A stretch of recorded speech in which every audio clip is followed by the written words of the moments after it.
लाकडाचा भुसा घाला ह्या सगळ्या समोर काय घातलं आता त्याच्यामध्ये लाकडाचा भुसा. लाकडाचा भुसा घातल्यानंतर आता त्याच्यामध्ये पिन्स घालूया. पिन्स घाल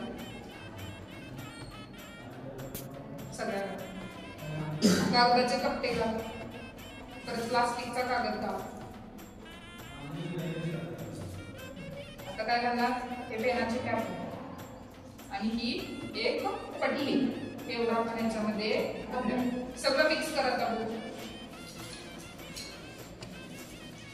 सगळं मिक्स झालं. पिन भुसा हे मोठ्याच्यामध्ये मिक्स होणार नाही. आपण असंच ठेवूया. झालं मिक्स. आता तो बस झाला. आता तुमच्याकडे कोण येते यार तू ये. आता काय करायचं कुठलाही ह्याच्यातलं एक चुंबक घ्या आणि ह्याच्यातनं फिरव. कुठला पण घे तुला पाहिजे आणि फिरव. पूर्ण सगळीकडे फिरव. सगळीकडे फिरव. मातीला पण चिकटव. चिकटव मातीला. हा असा फिरव. सगळीकडे फिरव. झाला.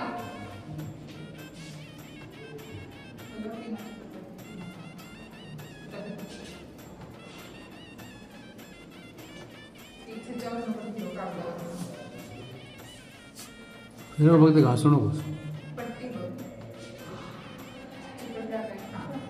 आता वर कर. काय काय चिकटले त्याला कोण कोण सांगणार काय काय चिकटले त्याला कोण सांगते. हात वर करा. कोण सांगते निराश तो सांग. पिन चिकटलेले आहेत. माती चिकटलेली आहे आणि कागदाचे कपटे चिकटल्यात. कागदाचे कपटे का धातूचे आहेत का नाही. तरी पण ह्याला चिकटल्यात की नाही. ते का चिकटले असतील सांगा. माती आहे. मग मातीमध्ये काय असते म्हणून सांगितलं तुम्हाला लोह पीस असतो. म्हणजेच काय असते आयर्न पीस असतात म्हणून ते कागदाचे कपडे चिकटले. आता याच्यावरची माती काढली चिकटते काय बघा. तर त्याच्यावरची पण आहे ती माती काढायची. चिकटते का बघा. चिकटला नाही चिकटायला. म्हणजे ह्याच्यावरून तुम्हाला काय समजते कोण सांगते काय समजते सांगा प्रयोग बघितल्यानंतर. आणि सांगू जी जे मेटल आणि निकेल आणि कोबाल्ट पासून बनलेलं धातू त्याला चिकटते. मग आता इथं आपण असं घेतलेलं काय हे निकेलचं आहे हे कोबाल्टचं आहे नाही. फक्त आपण काय घेतलेल्या पिन्स घेतलेल्या बरोबर. या पिन्स घेतलेल्या. म्हणजे आता सांगताना कसं सांगणार तू की धातूपासून बनलेले जे पदार्थ होते धातूपासून बनलेले जे पदार्थ होते ते कशाला चिकटले ह्या चुंबकाला चिकटले. आणि अजून सुद्धा इथं चिकटलेली माती आहे. त्या मातीमध्ये काय असतं एकदम छोटासा बारीक एकदम पिठासारखा असतो. तो काय असतो आयर्न फिलिंग्स असतात. म्हणजेच काय असतं ते लोहपीस असतो. काय असतो तो लोहपीस असतो. आता तुम्हाला मी दाखवते ह्या मातीमधला चिकटलेल्या मातीचा आणि इथे जी माती आहे त्या मातीच्या कलर मध्ये काय फरक दिसतोय बघायचा. वेदांत पुढे सांगतो या ये. आता मला सांग ही माती बघ तू त्या मॅग्नेटला चिकटलेली आहे आणि ही माती बघ काय फरक दिसतोय कलर मध्ये. काय दिसतोय म्हणजे काळपट कलर ह्याला आलेला आहे आणि हा दगडी कलर म्हणजे मातीचा कलर आहे. म्हणजेच ह्याच्यामध्ये लोहकीस आहे. काळपट कलर आलेला आहे म्हणजेच काय ह्याच्यामध्ये लोहकीस आहे. तो आपल्याला हाताने बाजूला करायला येते काय नाही. हाताने बाजूला आपल्याला तो करता येत नाही. मग आपल्याला प्रयोगावरून समजलं का की लोखंडी वस्तू कशाला चिकटतात चुंबकाला चिकटतात. आणि ज्या लोखंडी नसतात म्हणजे ज्या धातूच्या नसतात मग आता त्याला काय काय चिकटलं नाही. पट्टी चिकटली नाही. कॅप चिकटली पेनाची नाही. कागद चिकटला नाही. प्लास्टिक चिकटला नाही. आणि त्याचबरोबर अजून त्याच्यामध्ये हा जो छोटा छोटा लाकडाचा भुसा घेतलेला तो चिकटला काय नाही. म्हणजेच काय चुंबकाला काय काय चिकटतं जे काही मेटल्सचे बनलेले ऑब्जेक्ट असतात जे काही धातूपासून बनलेले पदार्थ असतात ते चुंबकाला चिकटतात. मग आता आपल्याला काय बघायचं आहे चुंबकीय पदार्थ आणि अचुंबकीय पदार्थ. म्हणजेच काय चुंबकीय पदार्थ आणि अचुंबकीय पदार्थ. मॅग्नेटिक मटेरियल आणि non magnetic material.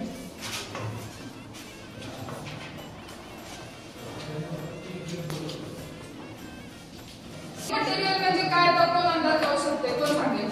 Magnetic material. आता मी तुम्हाला मराठीत दोन नावं सांगितली की नाही, चुंबकीय आणि अचुंबकीय. मग आता त्याच्यावरून तुम्ही सांगू शकता काय मॅग्नेटिक आणि नॉन मॅग्नेटिक? मॅग्नेटिक म्हणजे सांग. चुंबकीय. चुंबकीय पदार्थ. बरोबर.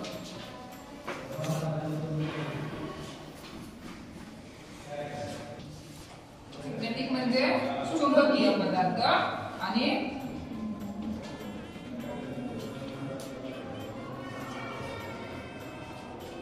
नॉन मॅग्नेटिक मटेरियल म्हणजे अचुंबकीय पदार्थ. त्याच्यापासून मी आतापर्यंत व्हॉट इज मॅग्नेट पर्यंत झाले येऊन सगळ्यांचं पुसू.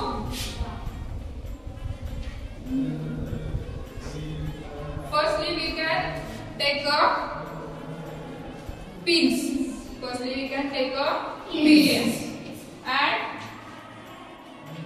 soil or a sand, pieces of a paper,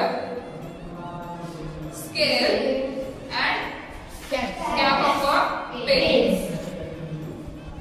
All substances are mixed well. All substances are well mixed. Then after we can take a magnet and around in this mixture. Around in this mixture. Now we can see magnetic material stick to the magnet. Now we can see magnetic material stick to the magnet. What's our observation? Observation काय आहे याचा? Metal substance are stick to the magnet and non-metal substance are do not stick to the magnet. Do not stick to the magnet. Now we can see magnetic material and non-magnetic material. Magnetic material means चुंबकीय पदार्थ and non-magnetic materials mean अचुंबकीय पदार्थ. The material which are a metal stick to the magnet are called a magnetic material. Magnetic material means the material object which are a metal stick to the magnet are called a magnetic material, and those material do not stick to the magnet. Those material do not stick to the magnet means जे पदार्थ मॅग्नेटला चिकटत नाही. means जे पदार्थ मॅग्नेटला चिकटत नाही त्याला काय म्हणायचं? Non magnetic material. That is called a non-magnetic material. Now you are get a homework. What's in your daily uses? Take a name of objects. Simple objects. Scale, paper, plus pen, notebook, book. Anyone you can take a list in your notebook and get a classify two groups. They are classified into two groups. First group is a magnetic material, which material stick to the magnet, and second group are a non-magnetic material, whose do not stick to the magnet. Whose do not stick to the magnet. Get it? समजलं तुम्हाला? काय करायचं homework? काय करायचं आहे? तुमच्या दररोजच्या वापरामधल्या वस्तूंची लिस्ट करायची तुमच्या वहीमध्ये त्याची, आणि ती लिस्ट पहिल्यांदा वरती सगळी नावं लिहून घ्यायची. त्याच्यानंतर magnetic material, non magnetic material, चुंबकीय पदार्थ आणि अचुंबकीय पदार्थ असे दोन नावं टाकायची वरती. मधनं ग्रेस काढायची आणि इकडच्या साईडला मॅग्नेटिक मटेरियल्सचे नेम राईट डाऊन करायचे आणि इकडच्या साईडला नॉन मॅग्नेटिक मटेरियल्सचे नेम राईट डाऊन करायचे आहे. आता आपल्याला पुढे काय टाकायचं आहे बघा? In the past. In the past म्हणजे काय? मॅग्नेटच्या बद्दल, मॅग्नेटच्या संबंधित एक पूर्वी स्टोरी आहे, दंतकथा आहे. स्टोरी आहे म्हणजे काय? दंतकथा आहे की one person can tell he is telling another person, who's another person telling another person. म्हणजेच काय? एकाने दुसऱ्याला सांगणे, दुसऱ्याने तिसऱ्याला सांगणे, तिसऱ्याने अजून एकाला, चौथ्याला सांगणे. म्हणजे असं त्या पिढीकडून त्या पिढीकडे, त्या पिढीकडून पुढच्या पिढीकडे अशी जी गोष्ट सांगून सांगून जाते की जी कुठे लिहून ठेवलेली नसते त्याला काय म्हणायचं? दंतकथा असं म्हणतात. मग मॅग्नेट बद्दल सुद्धा अशीच एक दंतकथा आहे. मॅग्नेट बद्दल सुद्धा अशीच एक दंतकथा आहे.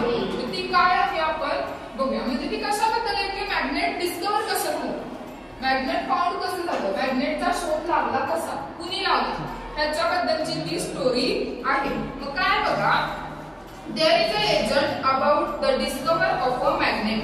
म्हणजेच काय सांगा, चुंबकाचा शोध ह्याच्याबद्दल एक दंतकथा आहे. मी तुम्हाला आताच सांगितलं त्या वाक्याचा अर्थ काय की चुंबकाचा शोध ह्याच्याबद्दल एक दंतकथा आहे. It is said that a shepherd name Magnes live in a Greece. एक शेफर्ड असतो. शेफर्ड म्हणजे मेंढपाळ. शेफर्ड म्हणजे लिहून घ्या अर्थ शेफर्डचा.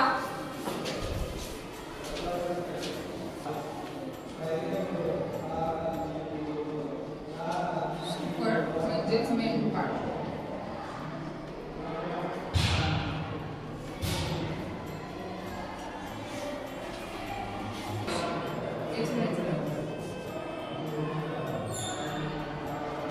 बघून दिला असेल तर चेंज करायला काय की एक मेंढपाळ होता. त्याचं नाव काय होतं, मॅग्नेस असं त्याचं नाव. काय नाव होतं त्याचं, मॅग्नेस असं त्याचं नाव होतं. आणि तो कुठे राहत होता, लिव्ह इन अ ग्रीक. राहत होता तो कुठे राहत होता, लिव्ह इन अ ग्रीक म्हणजे ग्रीक देशामध्ये राहणारा एक मेंढपाळ होता. त्याचं नाव मॅग्नेस होतं. Once while he sheep were a guarding he sat down on a big rock. म्हणजे एके दिवशी तो मेंढपाळ मेंढ्या चारायला घेऊन गेलेला. तो एक दिवस काय करायला गेलेला, ग्राझिंग. ग्राझिंग म्हणजेच काय, चारणे किंवा चरणे. लिहून घ्या.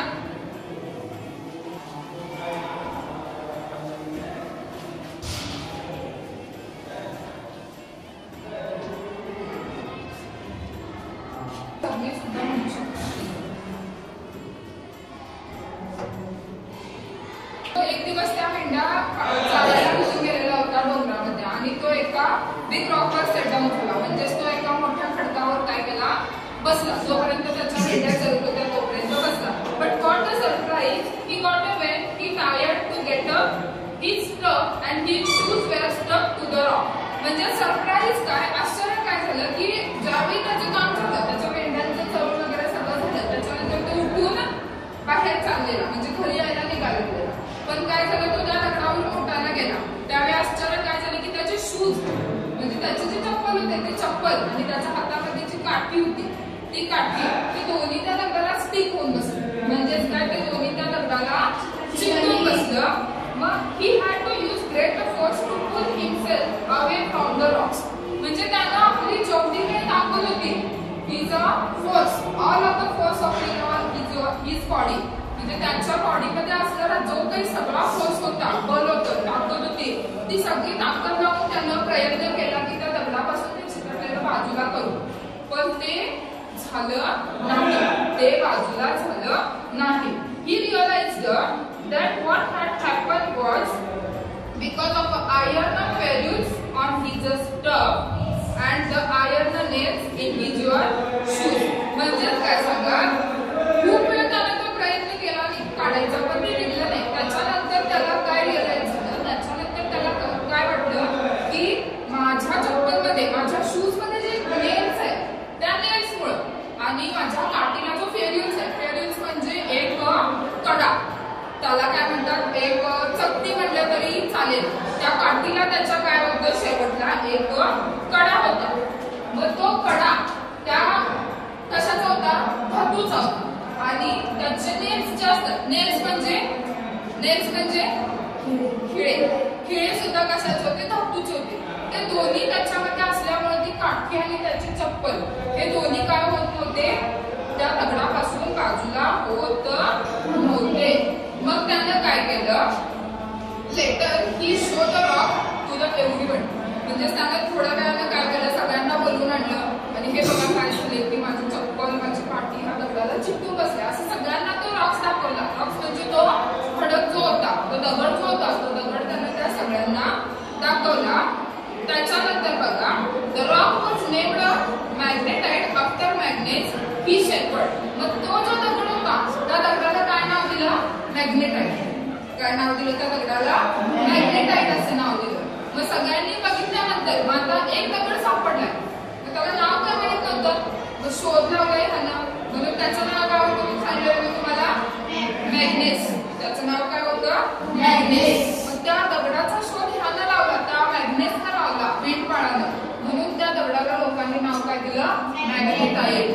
काय नाव दिलं त्या दगडाला, मॅग्नेटाइट असं नाव दिलं. मग ही काय झाली, स्टोरी झाली, दंतकथा झाली, लोकांनी अंदाज लावला. मग ह्याच्याबद्दल अजून एक पॉसिबिलिटीज आहे की अजून एक त्याच्याबद्दल शक्यता आहे की त्या दगडाचं नाव मॅग्नेटाइट असं का पडलं, ही अजून एक शक्यता आहे. मग ती काय आहे बघा, it is also possible and magnesia the part of a Greek where magnet was discovered. म्हणजेच काय, हा जो दगडाचा शोध लागला तो कुठे लागला, ग्रीस मधील मॅग्नेशिया ह्या भागामध्ये लागला. त्या दगडाचा शोध कुठे लागला, ग्रीस मधील मॅग्नेशिया ह्या भागामध्ये त्या दगडाचा शोध लागला, म्हणून सुद्धा त्या दगडाला नाव मॅग्नेटाइट पडलं असेल, अशी एक पॉसिबिलिटी आहे. म्हणजे अशी एक शक्यता दर्शवलेली आहे की हे असं नाही की नाही ह्याच्यामुळेच ह्याला नाव असं पडले, त्या देशात लागला, मॅग्नेशियामध्ये शोध लागलाय म्हणून त्याला मॅग्नेटाइट नाव पडलं असं आपण ठामपणे सांगू शकत नाही. पॉसिबिलिटी आहे म्हणून सांगितलं, म्हणजेच काय, शक्यता आहे असं त्यांनी सांगितलेलं आहे. दोन शक्यता आहेत, कुठल्या, त्या मेंढपाळाचं नाव मॅग्नेस होतं, त्यानं शोध लावला म्हणून त्याचं नाव मॅग्नेटाइट आहे असं सुद्धा म्हणू शकतात लोक, आणि त्या ग्रीक देशामधल्या मॅग्नेशिया ह्या भागामध्ये त्या दगडाचा शोध लावला म्हणून सुद्धा त्याचं नाव मॅग्नेटाइट होतं असं म्हणू शकतात. स्टोरी समजली?